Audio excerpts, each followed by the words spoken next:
TalentEgg Talks. My name is Maria Wasserman and I'm a content and marketing specialist at TalentEgg. And today we are live with Vale, right in our TalentEgg office, the Egg Garden. We're very happy to welcome Patti Pegues to be our guest speaker today and to talk about Vale. So we are accepting live questions. Please leave us your questions in the comments below and we'll do our best to get to all of them. But for now, I'm going to introduce Patti. She joined Vale in 2003 after graduating in mining engineering from Queen's University. Patti started as a student, progressed through Vale's engineering training program, which all of you can actually take advantage of, and we'll talk more about that. And she held leadership roles in both mines engineering and operations across Vale's Ontario mines. Patti was previously the chief mine engineer at Creighton Mine and is now the mine planning manager for all of Vale's North Atlantic operating mines. Thank you so much for coming in and spending your time with us. We really appreciate it. So before we jump into questions, could you tell us a little bit more about Vale, about your experience, just some welcome thoughts? Sure. Thanks, Maria. Yes, thank you. So Vale is one of the world's largest integrated mining operating companies, and our Vale Base Metals business is headquartered in Toronto, and they run mines in 5 countries, across 5 continents, and have about 15,000 employees. So our base metals business is the metals we mine are nickel, copper, and cobalt. And those go into all the technology that we need for our greener future, and we're really proud that we mine those metals. Mm-hmm. That's awesome. That's really great to hear. So, like I said, please leave us your questions, and we'll start with some pre-submitted questions. So the first one we have is, how did having experience in Vale's engineering training program help you to progress to where you are today? That's a great question, because really the engineering training program set me up for all the success that I've been able to have at Vale. So right away in my first years, I was able to rotate to 5 different operations in the base metals business and learn everything from the day-to-day work underground that's technical, all the way to owning whole production areas in terms of the drilling and the blasting and how much ore we were going to produce. And I was able to exit the EIT program as a leader, because during the EIT program I was given leadership training, I was given mentors, and really set up to just build that base of technical knowledge while getting leadership components. And as soon as I've been a leader in the business ever since I left the EIT program. So first jobs included being an underground supervisor of a crew of miners for the area that I was the production planner for. I laugh, I was 25 years old, with really long blonde curly hair, and I had 23 very established miners who were all men, and Vale had my back and really supported me and gave me everything I needed to be successful in that job. After that role, then I was a leader of the technical group that I got all my training in. So that was a natural fit, and from there it's just turned into more and more opportunities. Wow, that's awesome. I mean, talk about women empowerment. That's just amazing. That's wonderful. Now let's move on to, it's a similar question, a follow-up question. How did the engineering training program build on your previous knowledge and education? Oh yeah, it's fairly seamless. At university, things can be very much like out of the textbook, and Queen's has great professors who are really knowledgeable. I mean, some of them wrote the textbooks, but it could be a bit dry sometimes in the classroom. And right on day 1 in the engineering training program, you're underground or in the open pits if you're at one of our open pits, and you're right there doing the technical work. So in university I learned about explosives, and I could do calculations on peak particle velocity and everything you need to know about explosives. But within a year of being underground and being in engineering training on site, I was the one making the blasting layouts. I was the one handling explosives with the crews, and I became so proficient at it, I was able to do continuous improvement projects on explosives, while still in the engineering training program. Mm-hmm. So it takes all of that theoretical knowledge from university and really transitions it into practical in the field skills. That's really awesome. Yeah. It seems like you were not only the boss from day one, but you could really own like everything that's happening from the very beginning. Yeah. Right? That's really great. I love it. Let's see what else is here. So, what was your experience like moving through the ranks from trainee to management? It's been a lot of fun and exciting. One of the really nice things about Vale is just how diverse the business is. I mean, you can think about mining as just the mines in the ground, but that's not all we are. We're also a business. You know, mining companies are some of the biggest businesses in the world, and I've been able to go from getting those technical skills I described to turning them into what are the business plans, what are the financial impacts of this, what are the sustainability impacts of this, and it just was all a natural fit from that base of technical work to the financial work. I've also was able to take a stint in HR, and it all has built up together to make me a more well-rounded leader. I'm back in an area of expertise in my technical mine planning world, but I'm a better leader because of all the different paths you can take through Vale, touching finance, touching safety, touching risk management, and you can stay inside of our one company and touch all of that, just making you an even better leader. That's wonderful. That sounds really empowering and really motivating, I'm sure, for all of our audience. We actually have our first Facebook question. So someone is asking, since Vale is a global company, do you have many opportunities to travel in your role? Yeah, and it's one of the reasons that Vale really remains attractive for me. I got into mining because of the global aspect and the international travel options. So while with Vale, I was able to work in Zambia at a joint venture. So Vale owned a joint venture in the Copperbelt region of Zambia, and I was able to go there and help bring their mine planning skill sets up to another level and teach them the latest in different softwares with mine planning and scheduling, and again, the business impacts of why we would plan and schedule in that way.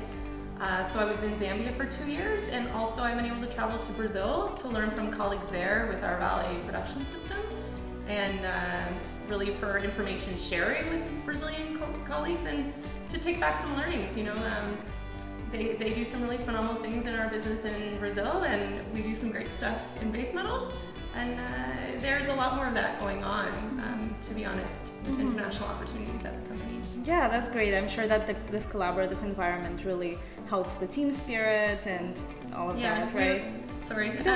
Yeah, we're really working hard to break down silos. So before, if Vale, it's predominantly iron ore business in Brazil, and we would have a silo that's iron ore, and we have our silo that's base metals. But we've been working very hard in the past couple years to just break those down, and we learn best together, and we work best together, and we don't need to reinvent something in our business. If we've learned it in Brazil, and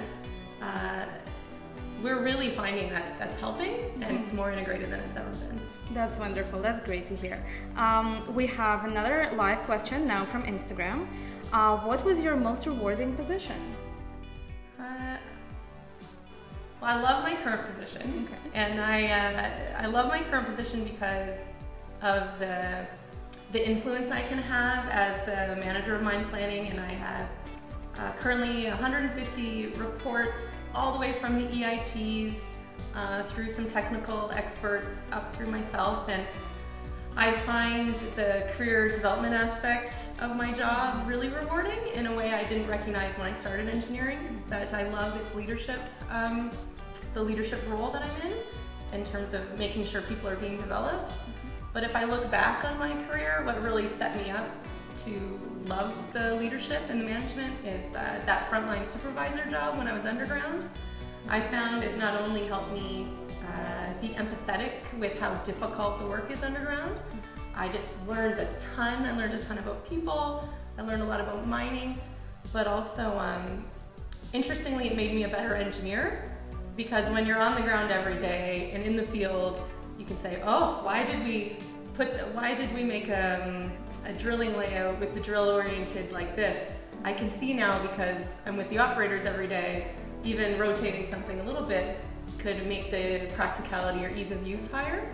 So in that year, yeah, better engineer, a better leader, and just, socially more aware of the issues for our underground teams. That's great. That's great to know. Okay. Now, who would you recommend the engineering training program to? Any specific personality? Any specific educational background? Well, really anybody could be in the engineering training program. You have to go to an accredited engineering school. You have to have graduated from an accredited engineering school.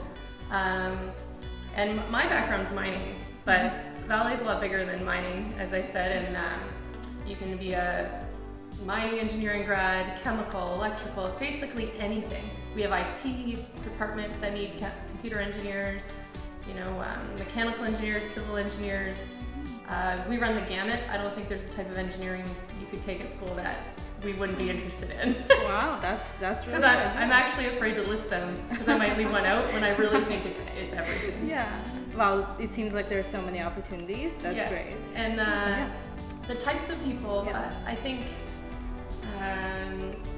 we do have like research and tech innovation groups, but my passion is the fact that we're in the field, you're doing work, you're building something tangible, and at Vale you can go from being the person who designed it, and you're going to see it built, and you can touch it and be involved in the creation of it, which I've always found really exciting. Yeah, must be so rewarding for sure. Yeah. That's awesome. Okay, so that's a bit of a more personal question. I hope you don't mind. It's also from Instagram. But why did you choose to go into mining industry? I guess it wasn't an accident, but it wasn't something that I grew up knowing all about. I'm from Southern Ontario, not from a mining background at all. And it really started at Queen's University, so I selected Queen's for engineering coming out of high school. And I think it's still like this, but back then the first year at Queen's was one common year. So that's one of the things I liked about Queen's. It was everybody who took engineering took the exact same classes in first year, and you got to see all the different disciplines. And in January of first year, they have 2 weeks where every engineering discipline has an information night. And I went to every single one. I just was like, I'm not quite sure yet, and I'm pretty open to trying things. So I went to every discipline night, and in the end I went to the mining one. And the mining professors had this way to recruit where you could just say what you're interested in, and they had a way to bring it back to mining. And now that I'm in mining, I totally agree with everything they said back then. So for example, if they said to anyone who's into mechanical engineering or equipment, they're like, oh, you want to design equipment? Why not design the biggest equipment in the world? Because that's in mining. Oh, you like building buildings? You think you want to do civil? Why not build an underground city? You're into geology? Why not? Not just find it. Why don't you figure out how to get it out of the ground safely, environmentally friendly, and as efficiently as possible? So every type of engineering is involved in mining, and that's partly that's really what I liked about it. Mining engineering isn't one facet. It's a truly integrated type of engineering. So if you like solving multidisciplinary problems, mining's just where it's at. And also with mining, on this very sales pitch type night at Queen's, they could say there's mines all over the world. There was excellent summer jobs, co-op placements, which are all available at Vale.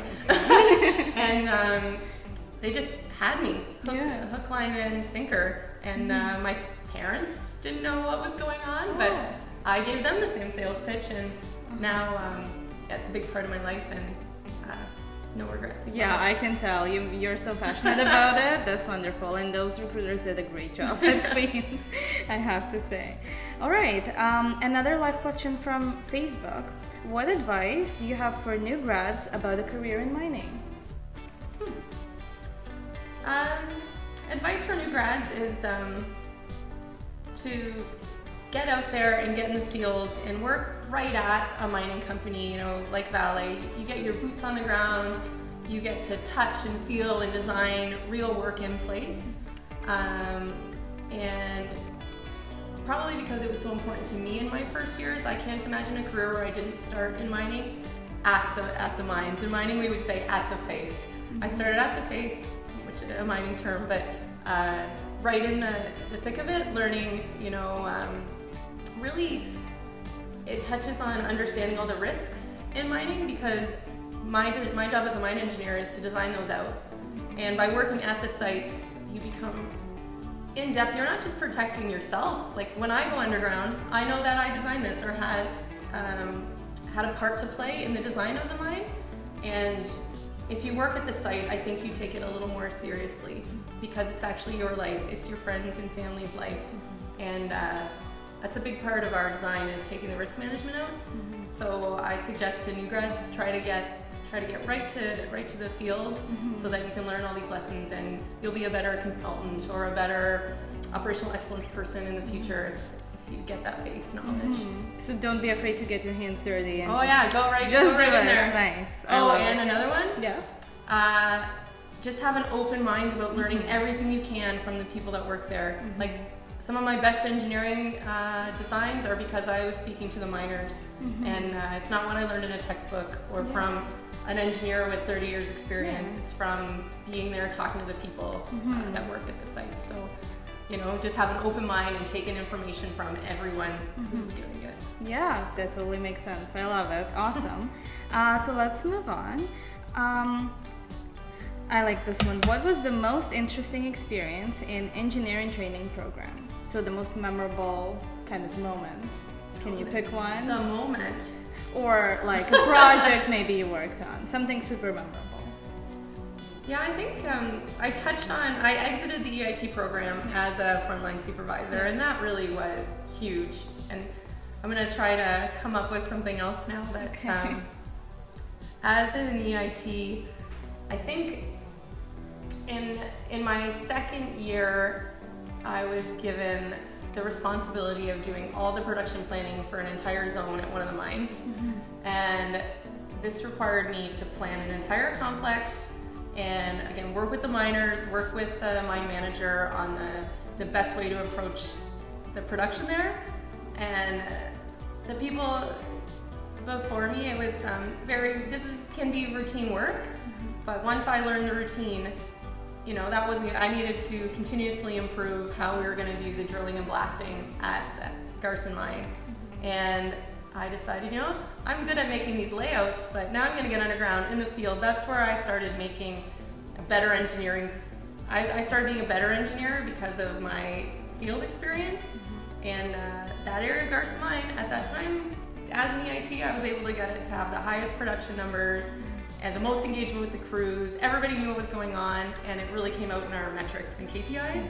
And it's something that I'm really proud of. Yeah. And it wasn't a moment, but it was a series of work that really started with learning a skill. And once I had that nailed, the door was open for me to take it to the next level and make a difference. Cool, that's really inspiring. I love it. Okay, another Facebook question. You mentioned that Vale accepts all engineering backgrounds. How are all engineering backgrounds involved?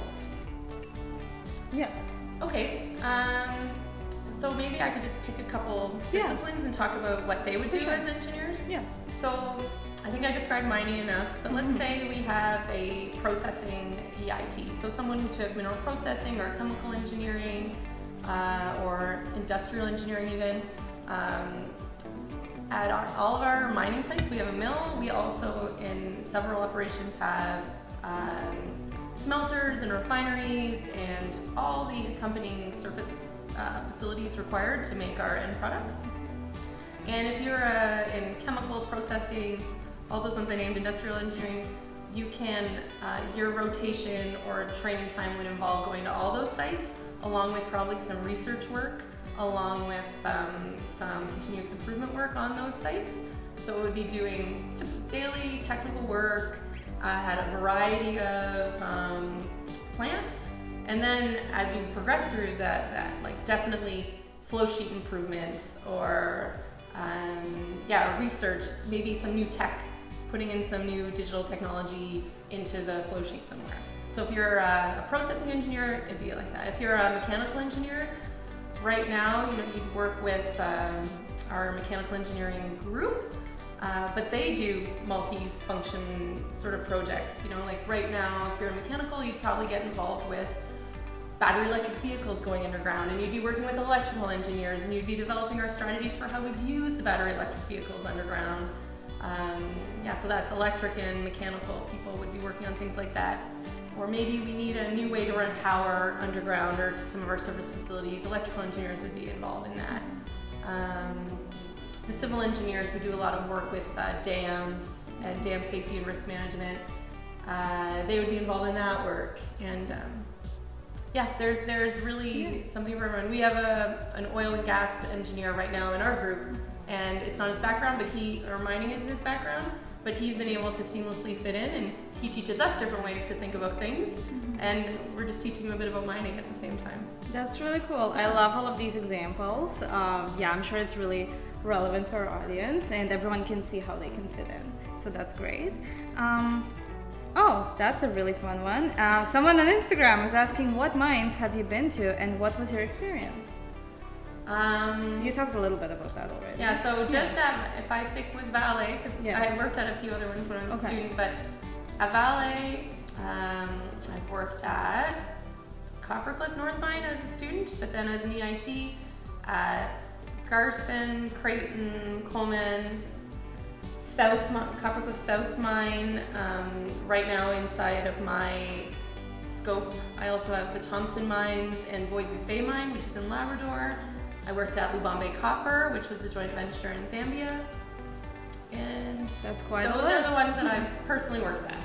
Cool, that's quite a list. Yeah. You talked a little bit about this experience. Anything else you'd like to add about being actually in the mines? I'm not sure. I mean, I do. Okay. I love it, and I think where I've progressed now is really, the career development of the people below me. But I can't undersell how cool mineral finance is and the business implications of mining, or just the business of mining. And a lot of people don't realize how much is involved with getting ore out of the ground. Like first you have to find it, then you have to build the mine to get to it. And then you've got to take it out of the ground, and it can, that costs a lot of money. And it's on us to figure out how to do it cost effectively, safely, sustainably. And the mineral finance part of it is what gets me going now. Like making sure we're making money so that we can build the mines of the future. That part's really good too. And I hadn't mentioned that. Yeah. It's awesome how you broke it down so that people actually understand how much is involved. It's great. Okay. Also a live question on Instagram. Do you have any tips for applying to the engineering training program? Go to our website. I don't know it off by heart, but you can apply right online on the Vale website for the engineering training program. And it's open right now. That's great. Yeah. Awesome. Now let's see what else is here. So once people get into the program, what was the onboarding process like for you when you were engineering training, and has it changed a lot today? I think so when I was onboarded, I joined at the same time as some other people graduating from school. So I finished my 4th year and started work with some other engineering training colleagues. And we were but a bunch of us were from town, not most. So, I was new to Sudbury, and because I was able to start with everyone else after graduating from university, we had a nice pack of sort of instant friends. So when I started as a first year engineer in training, I had other engineers in training to hang out with and get advice from.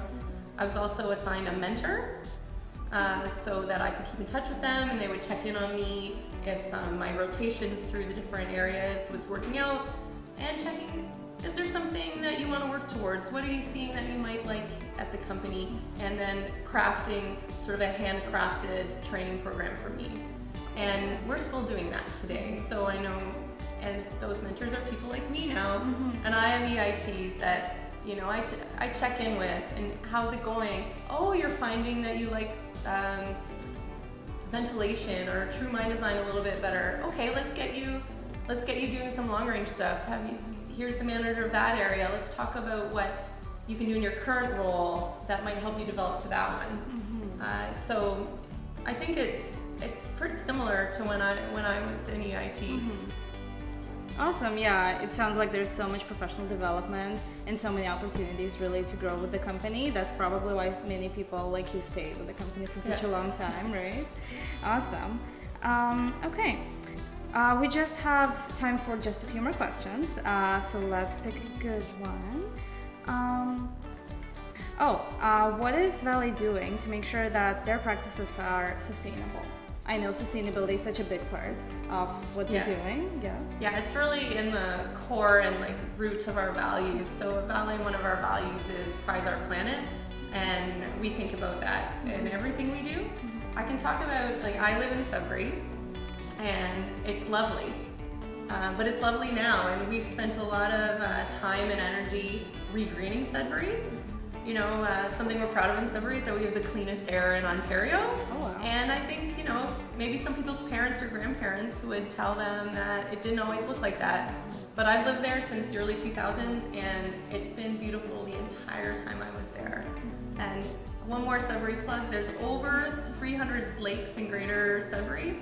And it's just an outdoor, if you like outdoors and fresh air and a pretty good, like, not pretty good, a great quality of life, it's awesome. And same with our operations in Thompson, Manitoba. You like fishing in the outdoors, it doesn't get any better. Wow. But on top of the regreening in Sudbury, other things that we're doing, if I think about my area of expertise in mine planning, we're just designing our mines in a more sustainable way. An example is recent investments in battery electric vehicles, which they not only produce less diesel particulate and carbon emissions, it's better for the air underground for our miners. You know, we're taking their health seriously, and the more improvements we make like battery electric vehicles, they actually extend the life of our mines, which also helps with sustainability. So it's really threaded into all the different aspects of the work we do. That's awesome. Okay, let's have one last question because I really like this one. What advice would you give to your younger self? So, like, you're traveling back in time, what would you say? I would say to be confident, sit at the table, and just get involved in everything you can and listen. There's a difference between being confident and knowing everything. So I can be confident that I am set up and I know what I know and I'm confident with what I can contribute. But Maria, if you came to the table, you also have something to share, and I need to listen to you. So as a young engineer, sometimes you think you need to know everything, or that someone expects you to know everything.